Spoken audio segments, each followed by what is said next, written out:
નમસ્કાર મિત્રો દેશ અને દુનિયાના સુપરફાસ્ટ સમાચારમાં તમારું સ્વાગત છે। ગુજરાતમાં સાર્વત્રિક મેઘમહેર, સૌથી વધુ અમદાવાદના દસક્રોઈ તાલુકામાં 10 ઇંચ વરસાદ ખાબક્યો છે। ચોમાસા દરમિયાન સમગ્ર રાજ્યમાં સાર્વત્રિક મેઘમહેર જોવા મળી રહી છે, જે અંતર્ગત સવારે 6 વાગ્યાથી લઈને સાંજે 6 વાગ્યા સુધીમાં રાજ્યમાં સૌથી વધુ અમદાવાદના દસક્રોઈ તાલુકામાં 10 ઇંચ જેટલો વરસાદ નોંધાયો છે, જ્યારે ખેડાના નડિયાદ અને મહેમદાવાદ તાલુકામાં 8 ઇંચ કરતાં વધુ વરસાદ નોંધાઈ ગયો છે। મિત્રો, અન્ય મહત્વના સમાચારની વાત કરીએ તો રાજકોટમાં એક ભાઈનું મોત થયું છે।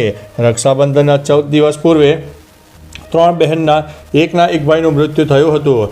રાજકોટ શહેરમાં મોરબી રોડ પરના જમના પાર્કમાં રહેતો યુવાન 2 દિવસ પૂર્વે બેડી ચોકડીથી માધાપર ચોકડી તરફ જઈ રહ્યો હતો, ત્યારે બાઇક સ્લીપ થતાં અકસ્માત સર્જાયો છે।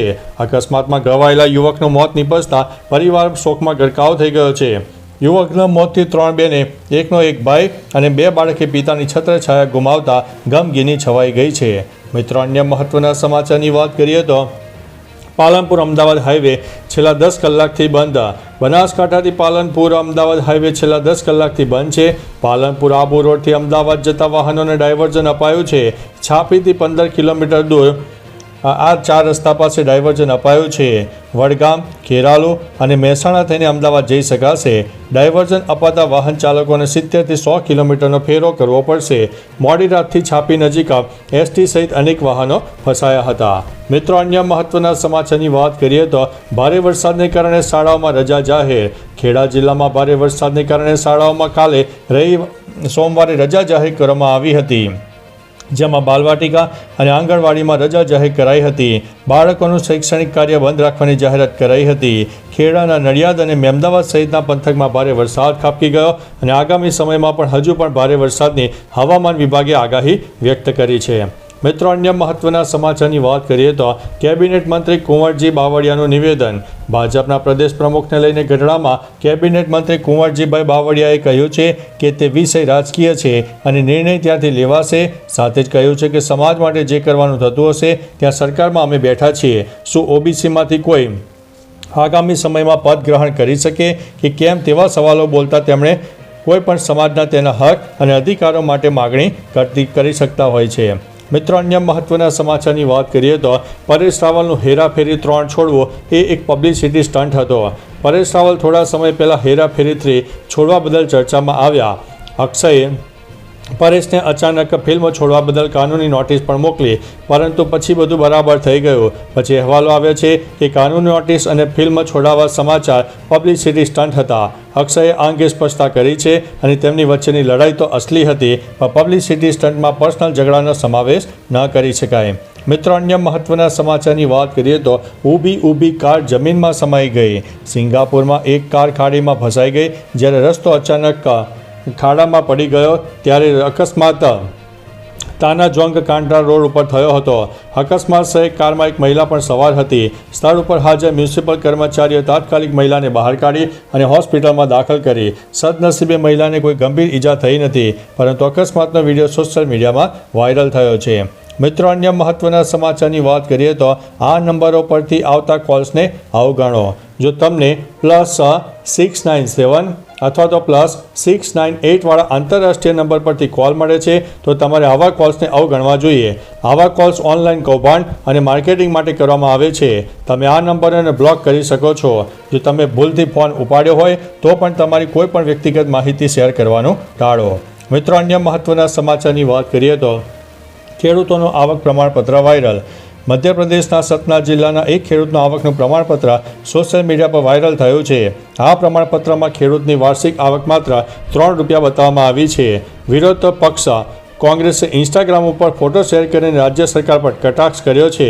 જો કે આવકનું પ્રમાણપત્ર આપનાર તહેસીલદાર કહે છે કે આ પ્રમાણપત્ર ટાઈપિંગની ભૂલને કારણે જારી કરવામાં આવ્યું હતું। ખેડૂતની વાર્ષિક આવક 30,000 રૂપિયા છે। મિત્રો, અન્ય મહત્વના સમાચારની વાત કરીએ તો સુરતના વેપારીઓ 100 કરોડના તિરંગા બનાવશે। 15 ઓગસ્ટ 2025ના સ્વતંત્રતા દિવસની ઉજવણી માટે સુરતના કાપડ ઉદ્યોગોને મોટો વેપાર મળ્યો છે। વડાપ્રધાન નરેન્દ્ર મોદી હર ઘર તિરંગા અભિયાનને સફળ બનાવવા માટે સુરતના વેપારીઓને લગભગ 3.50 કરોડ રાષ્ટ્રધ્વજ બનાવવાનો ઓર્ડર મળ્યો છે। આનાથી કાપડ ઉદ્યોગને અંદાજિત 100 કરોડનો વેપાર થવાની અપેક્ષા છે। ચીનથી આયાત ઘટતા આ વર્ષે સ્વદેશી ધ્વજ લહેરાશે।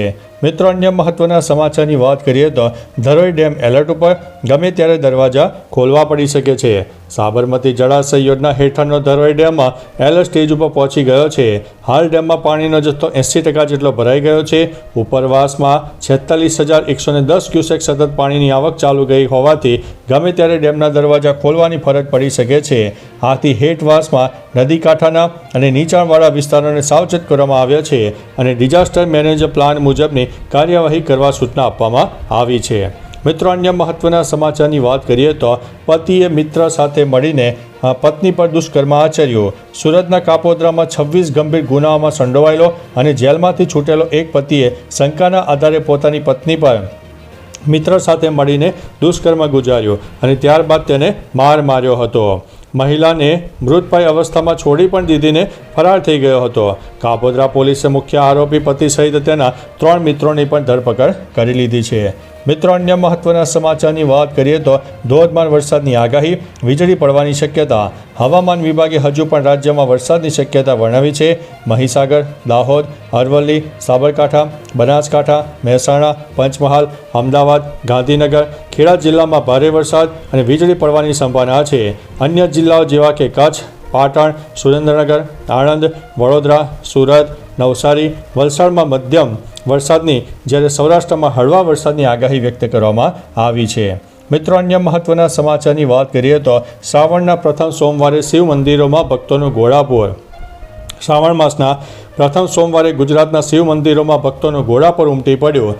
સોમનાથ, નાગેશ્વર, ગેલા સોમનાથ, નિષ્કલંક, જડેશ્વર, સ્તંભેશ્વર અને ભવનાથ મહાદેવના મંદિરો હર હર મહાદેવના નાશથી ગુંજી ઉઠ્યા. શ્રદ્ધાળુઓ વહેલી સવારથી જ દર્શન અને પૂજા અર્ચના માટે લાંબી કતારોમાં ઊભા હતા. ઉલ્લેખનીય છે, નિષ્કલંક અને સ્તંભેશ્વર મંદિરો સાંજે દરિયાઈ ભરતીમાં ગરકાવ થઈ ગયા હતા. તો ચાલો મિત્રો, ફરીથી દેશ અને દુનિયાના સુપરફાસ્ટ સમાચાર લઈને મળતા રહીશું. ત્યાં સુધી અમને રજા આપશો. નમસ્તે.